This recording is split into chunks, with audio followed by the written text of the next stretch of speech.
Why go out for frozen yogurt when you can just make it at home?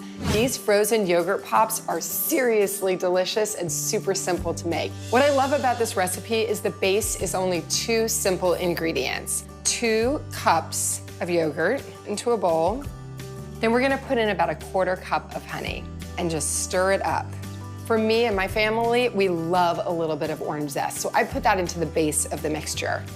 And now we're gonna divide the mixture into these cups. Everyone can come in and put whatever mix in they want. Coconut, almonds, blueberries, raspberries, strawberries. Make it your own. Take popsicle sticks that you get at the craft store and just stir around whatever you added in and then just put it in just like that. Put this in the freezer for several hours. When they come out of the freezer, they look like this. You can peel the paper right off and just pull it right out. Nice and cool, incredibly healthy, perfect for on the go.